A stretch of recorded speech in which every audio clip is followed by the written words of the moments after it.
To convert the video I made on Monday to a proper format for YouTube. YouTube has essentially decided to not accept the form of video that my school makes anymore.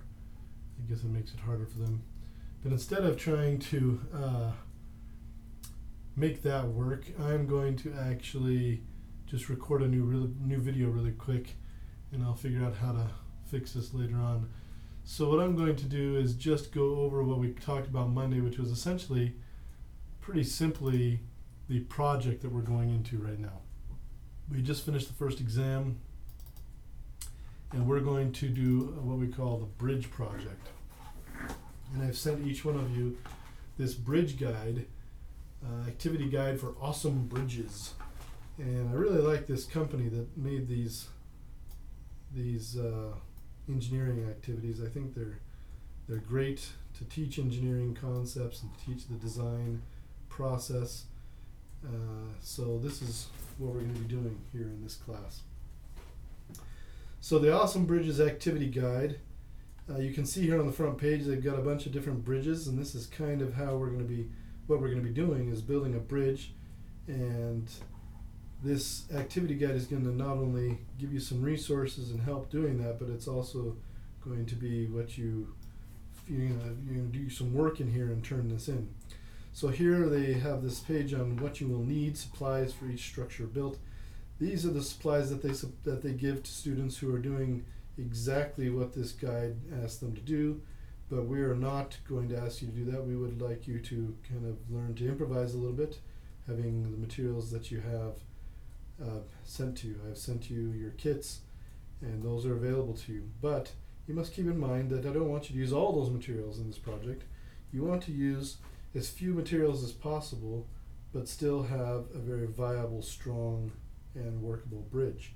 So there's kind of a balance between using enough materials and not too much material, and so on. But I have provided you plenty of these basswood strips. They're like little 2x4s.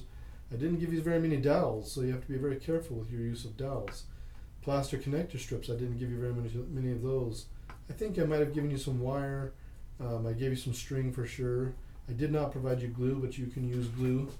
And there's lots of other things that are in that kit that you could use if you wanted to. But again, you're going to have to use these kits for lots of projects, so be very judicious in your use of these things. Also, tools that you can use. You can use a regular pair of cutting pliers to cut the wood, or you can use a small saw of some kind. If you have access to a little scroll saw of some kind, you can do that. If you have access to a drill, it's useful as well. If you don't have access to a drill, I'd suggest maybe using the shop at your school, or finding a drill that you can use so you can drill holes, because you will often need to make holes in this wood as you're doing these projects. Things that I don't want you to do, I do not want you to add things to this kit without my permission. If there's something that you would like to use on your bridge, please send me an email, tell me what it is, send me a picture, and I will tell you whether or not I like the idea. I just don't want you to add too many things in that are pre-engineered, so to speak. I want you to use raw materials as much as possible. So they begin this process here on page 3 with the engineering design process, very similar to the ones that we've seen before. And they have it numbered, so we're starting with a problem statement and design brief. And each one of these steps in this design process will have a section in this worksheet or this workbook or whatever we want to call it. And we'll find that the problem statement is just what it is we're trying to accomplish. Investigation and research, we're going to go figure out how to accomplish those goals. Generating alternative solutions, this is a big deal in engineering. This takes most of the time of an engineering project, where you're actually fleshing out some specific designs and ideas that could possibly be used in the project. And you want to have several of those to choose from, because the next step, you're going to choose one of those to be the best solution through some process that makes sense, that has logic to it. And you're evaluating these things using some logic, and then you go on to building it, testing it, and so on. One of the tools that you can use as you're building your bridge, or working on your bridge and designing and everything else, is this West Point Bridge Designer. It's a program that you can download and load onto your computer and use to design a bridge and to add loads to a bridge. There's also one online that I believe is a free online JavaScript bridge designer, so you don't actually have to download software. See if I can find that.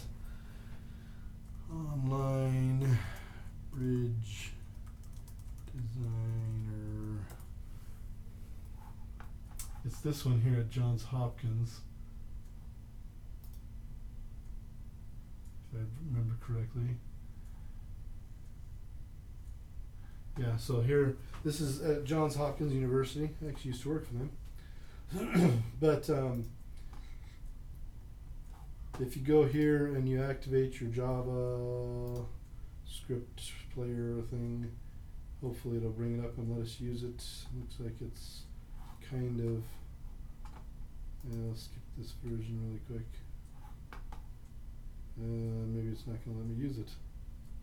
That's not helpful.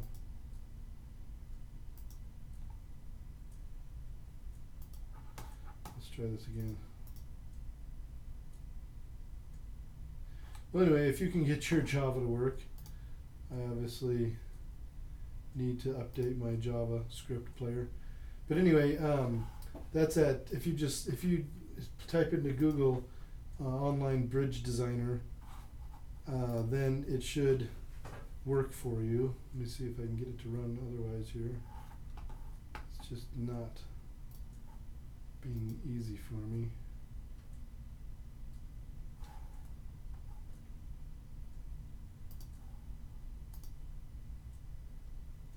Still not letting me run it. Just need to update my computer. But that's a good one. I got it working on another computer earlier, and it's doesn't require any kind of download except that you have JavaScript running on your computer. Most people do.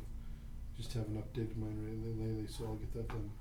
But anyway, a good choice for working through some different options, deciding which would be the best for you, using the least materials and so on and so forth. And so there's some resources for you. So problem statement and design brief, the first step of the process really. What is the problem? What are we trying to do? We have what is the problem usually means, what is the general thing? We need to span a distance with a bridge. That's our problem. To build a bridge. Excuse me, goodness. Design brief, your bridge must meet the following design constraints, and that means we're going to follow some specific, so we have some specifications that we have to meet. And this says that it must span an 18-inch gap between tables, but I actually would like to see this not an 18-inch gap, but a 24-inch gap. So we're changing that to 24 inches.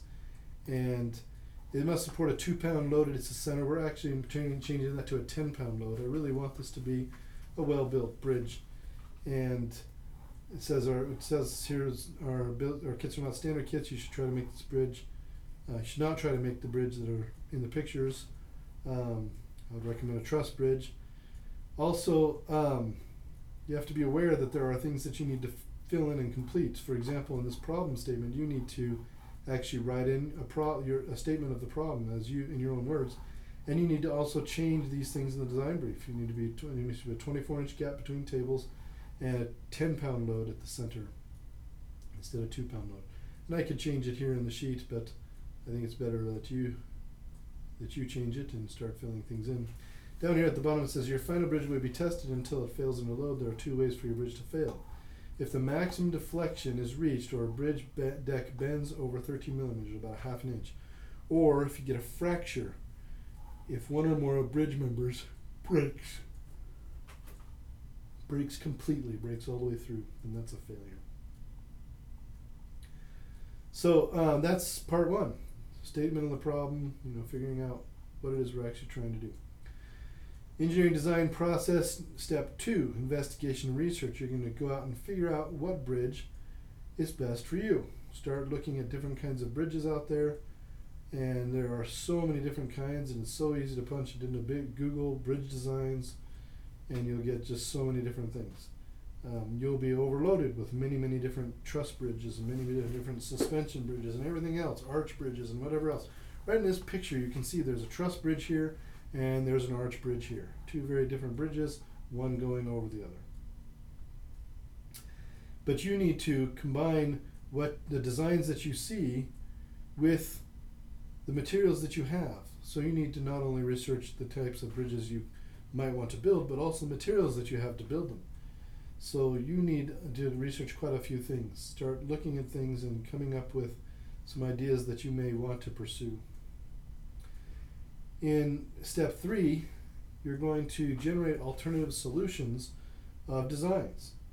And I would start off with a brainstorm sketch where you're just figuring out as many different designs as you can from all the research you did and many different ideas you can, write them down on some scratch paper, and then start whittling it down. Start throwing out the ones that are going to take too many pieces, that are going to be too complicated, that are too hard to understand how to do, or whatever. Throw out bridges that are ugly, things like that.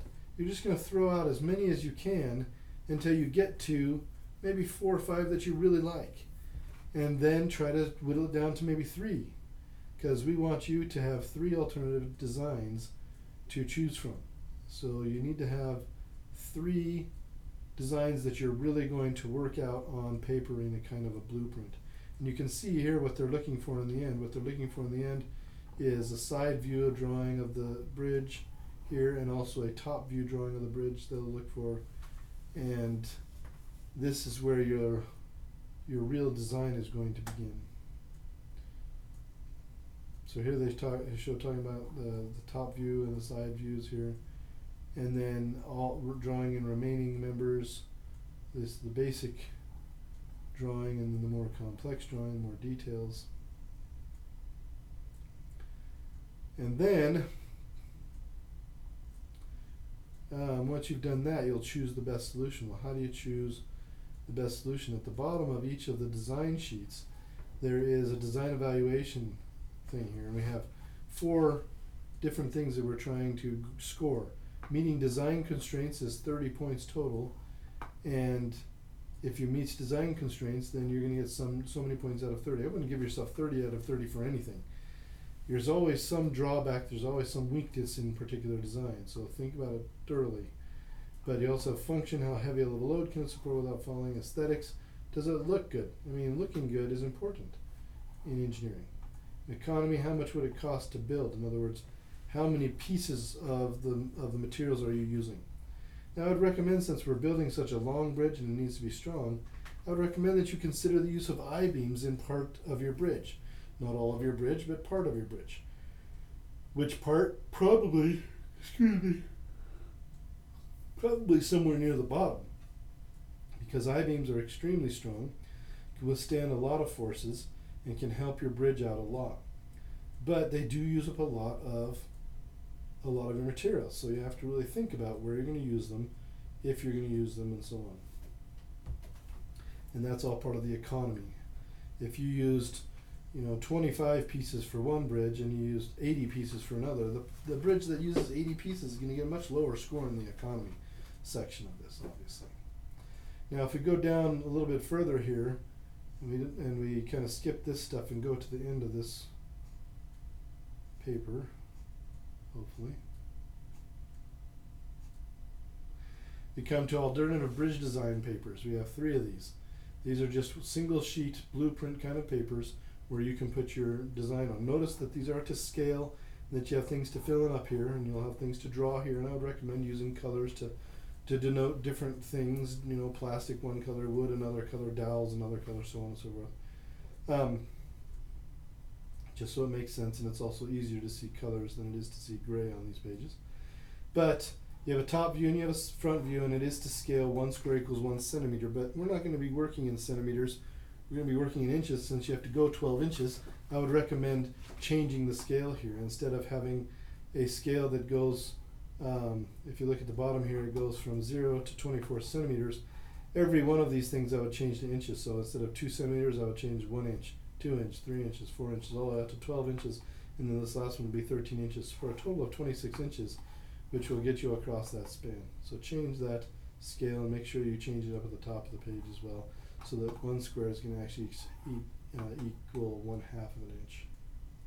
And you have another alternative bridge design. You have 3 bridge designs, and notice at the bottom of each bridge design page, you do have a design evaluation. I would recommend doing these in pencil first, and then maybe making some copies and doing them in pen so they look nice when you're all done. It may take a couple, 3 chances, some tries to get them all done.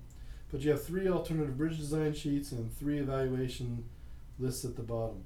And then, after that, we will choose a design from your design evaluations and get started on it. But this is really what I wanted to talk about today, because on Wednesday I would like to have at least one of these alternative bridge designs done. And on Friday I would like to have 2 of them done. So you need to get your brainstorming on track, and you need to get your alternative designs kind of whittled down, and you know which 3 you want to do, and you've already worked out one of them. You've already worked out kind of the basic details for one of them. Now these bridge designs do not have to be super detailed.